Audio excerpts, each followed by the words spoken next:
Meus amigos, eu escrevi esse artigo aí embaixo, que eu trago um pensamento, uma opinião minha, que a situação caótica, política e economicamente que o Brasil está vivendo, podia ser perfeitamente prevista. E a tese principal que eu defendo isso é baseada na competência das pessoas que estão no governo. Se nós olharmos quando Lula assumiu, se fizesse uma análise perfeita dali, a gente ia perceber que o Brasil ia ter grandes dificuldades. Primeiro porque o Lula era uma pessoa que não tinha experiência nenhuma, não tinha formação educacional, não conhece absolutamente nada para dirigir um país como o Brasil. E segundo, a maneira que ele compôs o ministério. Nós sabemos que foi através do mensalão, comprando apoios políticos e entregando o ministério de porteiras fechadas. Isso significa que os pré-requisitos necessários para cada ministério que compôs o seu governo não foram sequer pesquisados. Quem tinha votos e quem tinha poder de barganha trocou com o governo, deu o apoio e recebeu o ministério, e por isso essa coisa toda. E o terceiro ponto é a distribuição de renda que foi feita, que inclusive parece que é a coisa que o PT, os lulapetistas, acham que fizeram um grande trabalho, foi a distribuição de renda da maneira tal que criou uma nova classe média. Mas na realidade, se nós olharmos para isso aí, isso tem dois lados. Primeiro, todos os países emergentes na mesma época conseguiram o mesmo fato, porque países como o Brasil, que são exportadores de matéria-prima, de commodities, esses países tiveram os termos de trocas muito favoráveis, entrou muito dinheiro para esses países. E não foi só o Brasil que houve uma distribuição de renda bastante elevada,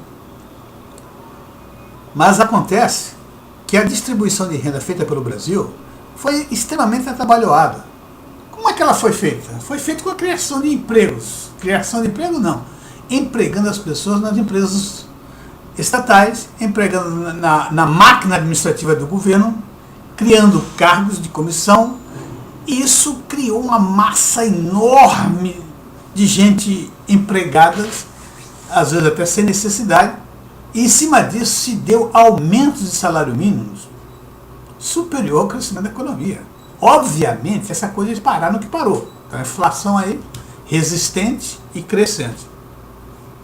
Bom, eu só quero dizer, e aí está no artigo, vocês podem ler, eu tentei colocar da maneira mais didática possível para entender esse ponto que eu estou colocando.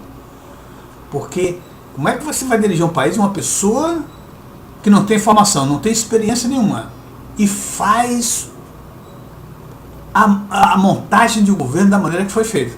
Evidentemente, o resultado só poderia ser esse que está aí. A economia não está bem, está caótica, as pessoas não têm confiança de que o governo possa fazer alguma coisa de boa para retornar o processo, a um processo de crescimento, parar esse caos e ter uma nova ordem e caminhar na direção correta. Não está existindo nenhuma confiança a respeito disso. A bolsa está despencando, vai lá para baixo, falta de confiança total no governo do país. O povo foi para as ruas. O povo foi para a rua, pediu educação, pediu saúde, pediu punição para os corruptos. A Dilma entra e diz que o problema é um plebiscito para fazer reforma política.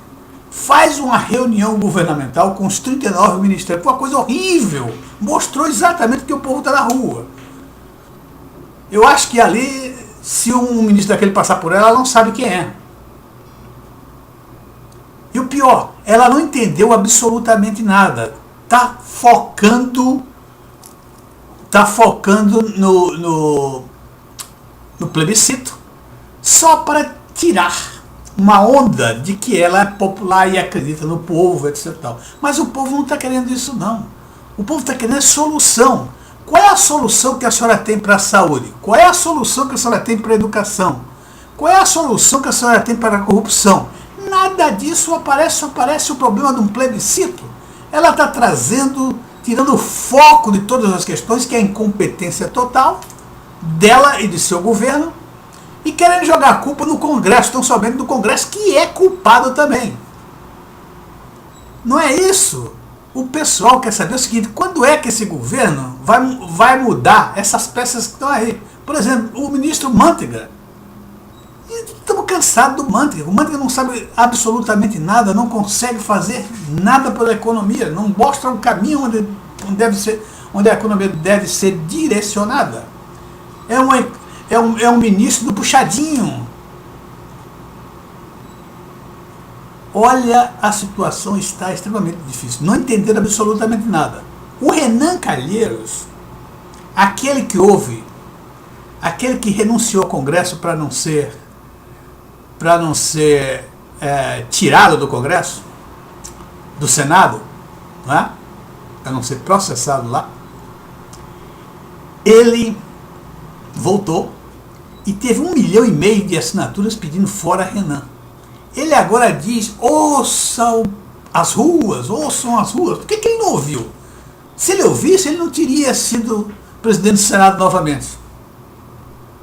E agora, ele e o presidente da Câmara, em plena confusão total, protesto total de ruas, povo na rua, eles viajam com aviões da FAB em atividades particulares. O Renan foi para um casamento de um colega dele e acha que não tem que pagar, não.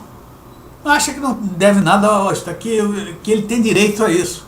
Quando tem lá uma determinação dizendo exatamente quais são as condições que ele poderia utilizar o avião. E essa condição não é de ir para o casamento da filha de amigo, não é uma das condições.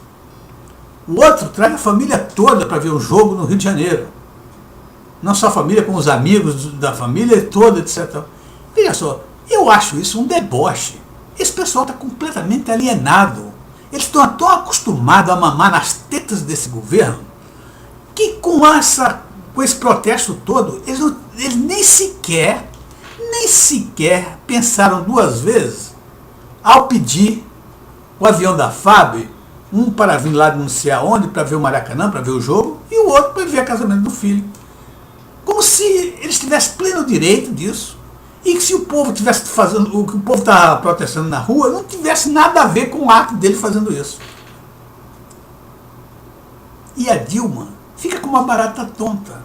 Ela não consegue dar resposta para nada. Ela quer ouvir a sociedade. A sociedade fala e fala há muito tempo. A sociedade quer que ela diga o que tem para fazer pela sociedade. Isso ela não diz, ela não tem projeto, ela não tem estratégia, ela não sabe nem o que está acontecendo. Meus amigos, dê uma lida nisso aí, por favor. E se vocês acharem, eu acho que vocês devem refletir bem sobre a questão. Veja só, quando eu falo das pessoas incompetentes, o Lula analfabeto, etc e tal, não existe preconceito nenhum nisso.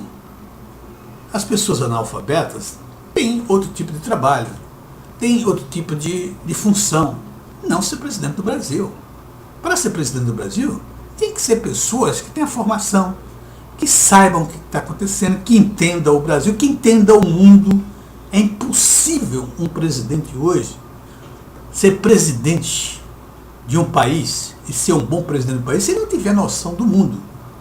E Lula não chega um palmo além do nariz. Muito obrigado e até a próxima.